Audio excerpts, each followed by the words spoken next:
What's up, everybody? Thank you so much for coming to my Combine Crash Course, and I'm Adam Rank, and as you can see right here, kind of a big deal.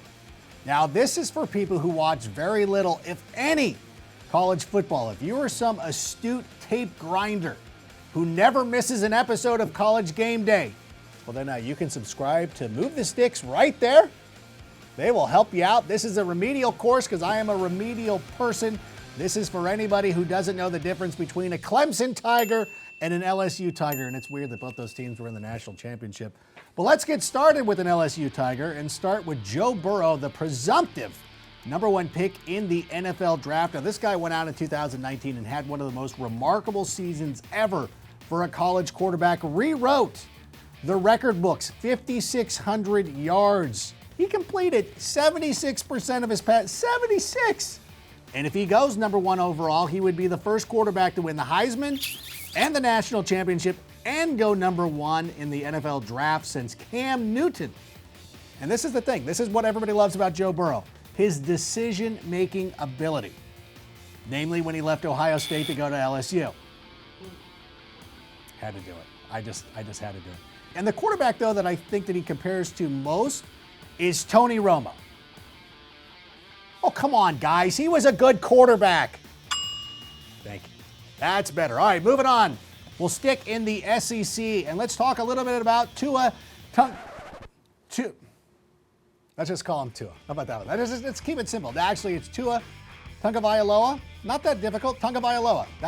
Just have some confidence. You want to look like a G at your draft party? You just start rolling around and be like, oh, Tagovailoa. Yeah. Then you will look like a champ as opposed to those people who just want to take the easy way out and just call him Tua. Now, one thing that we should go over is that this guy would have been the #1 overall pick in the draft if he had not been hurt.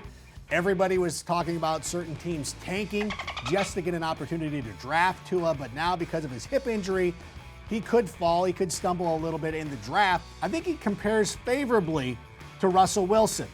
I mean, at least on the field. I'm not saying he's going to go out there and marry Normani or something. And listen, honestly, all the millennial women that I work with assured me that was the best possible reference, because I would have said Jessica Simpson or something. I'm a boomer. I don't know what I'm saying, but Normani, we're going with that. Let's move on to some other quarterbacks. What about Justin Herbert? Now, here's the thing about Justin Herbert. He's an Oregon quarterback. Listen, Ducks, you fooled me once. You fooled me twice. You fooled me 3 times. Listen, you will not fool me again. Chargers, probably. But me, you will not be fooling me, so I'm going to take a pass on him. But one quarterback you're going to want to know, Jordan Love. This is somebody like, even if you're an ardent college football fan, I assure you, you probably didn't watch that many Utah State games. People in Logan, Utah did not watch that many Utah State football games, but this is somebody who's going to get a lot of buzz starting here at the Combine as we get closer to the draft. He's got the measurables. He's got everything that the scouts like, the height, the arm strength, but he threw for just 3,400 yards at Utah State. He had 20 touchdowns, 17 interceptions. He was an honorable mention.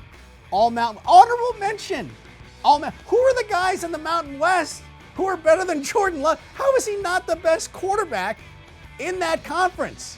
Let's talk about Jalen Hurts. Now, speaking of Tua Tagovailoa, he pushed Jalen Hurts out of the starting position at Alabama. He ended up going to Oklahoma, played there last year, got the Sooners into the college football playoff. Here's the thing. If he goes out there and crushes it in the 40-yard dash, he could end up getting selected in, let's say, the second round. And I don't know what team out there has a couple of second-round picks, needs a quarterback. Okay, I'm talking about the Bears. I'm talking about if Jalen Hurts goes out there and crushes it at the Combine, he's going to end up going to the Bears. I'll just call it now. I'm calling it now. He'll end up going to the Bears. Let's move on to the running back position. Let's start with Deandre Swift. He is in the latest of the long line of great Georgia running backs. Of course, Todd Gurley, Nick Chubb, Sony Michel. Listen, I will defend Sony Michel. If James Devlin had been playing, they lost Gronk, they lost Devlin. Do not put that on Sony Michel. But listen, regardless of that, here comes Deandre Swift as another one of those great running backs from Georgia. You know what? Georgia running back, like Georgia is the Marvel Studios of running backs. Although, you know what? I will tell you something right now. DC has been putting out some quality pictures. Shazam was great. Wonder Woman. And they got the... Okay, but we're not talking about that right now. We're talking about guys that you can draft in your fantasy draft. Our next running back is J.K. Dobbins. Just don't get whiplash from this guy. All right, that was terrible. You should no sell that. Don't hit the thumb down button, please. Okay, well, I deserve that. The one guy that I would compare him to is Devonta Freeman. If you want to upset an Ohio State fan more than I did when I made that joke about Joe Burrow earlier, compare J.K. Dobbins to a running back from Florida who plays in the ACC. They become unglued. But you know what? Devonta Freeman was good in college, and I will stick with that comparison. Some other guys you probably want to keep an eye on is Clyde Edwards-Helaire from LSU. Now, obviously, if you spend any amount of time watching that national championship game, he stood out to you. You're like, who is this guy? Yeah, he's going to be out in the draft, so make sure you're checking him out in the combine, see how fast he is. Cam Akers played at Florida State now. It's been a long time since Florida State was really one of the most prominent programs in college football, but Cam Akers could be somebody who ends up on a good roster. But can we talk about Jonathan Taylor for a moment? He won the Doak Walker Award in back-to-back years, but here's the thing. He had nearly 1,000 carries. Based on his production, he is a very durable and a very good running back. The only thing we need out of him to become a three-down back in the NFL is if he can catch the ball. And last year, he had 26 receptions. It's a revelation. It's like when we found out that Zac Efron could sing. Although, you know what? Actually, he was in High School Musical. We should have known that. Well, let's talk about some wide receivers, a.k.a. guys that can catch the ball for the Raiders, for the Packers, for the Eagles, whomever it is, and the guy that I like the most is CeeDee Lamb. And I know a lot of you guys are vinyl fans, but now I'm going to tell you right now, CDs are going to become the rage once again. I hate myself for saying that. Don't give me that one. Anyway, CeeDee Lamb was out there crushing it. He's big, he's fast. He had 376 yards after contact last year. That's the third most in college football. He had 26 forced missed tackles, and I understand he plays in the Big 12. Big 12 tackling is the Metallica Saint Anger of college football tackling. And you know what? By the way, I gave you that more money earlier. You're going to take the Metallica joke, and if not, I'm sure your dad liked it, so who cares? And if you don't think that Lamb is the top guy, then you got to believe that it's going to be Jerry Jeudy for Alabama. His numbers were a little bit down last year. Things in Alabama were kind of off. Like, they didn't have a great year. And I know, like, when we're saying great year for Alabama, like, cry me a river. It's like when Ryan Reynolds comes out and says, I don't feel as handsome as normal today. Like, shut up. Like, you're fine.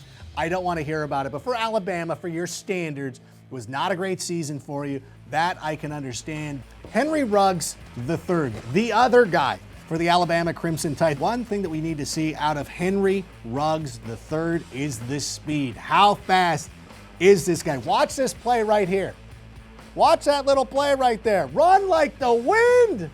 That is an amazing play. And some other wide receivers that we like, T. Higgins, Justin Jefferson, and our friend from ASU, Brandon Ayuk. Am I saying that right? Ayuk? I believe I am. I don't know. We'll do another take if it's not right.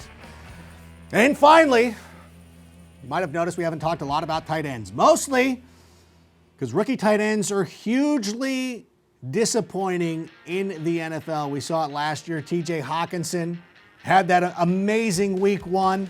Started walking around like he's Conor McGregor. Like, oh, look at me. What did you do for the rest of the year? And I know that it's on brand for the Lions to have numerous fantasy disappointments. We're going to be looking at Thaddeus Moss. And if you're asking, is that the son of Randy Moss? It is. He doesn't play wide receiver, which I know is going to be your second question. He is a tight end. Now, he would probably be a bigger prospect, but he missed the entire 2018 season with the foot injury. He came back last year, was a part of that LSU national championship team. I think he is just starting to scratch the surface of his talent. Let's go. I want to see him run. I want to see him jump. I know what his dad could do athletically. I want to see what the younger Moss can do athletically at the combine, so I want to make sure that I'm watching it. And you know what? That's it. That's all we got for you right now. Like and subscribe to this page. Thank you so much. Enjoy the combine.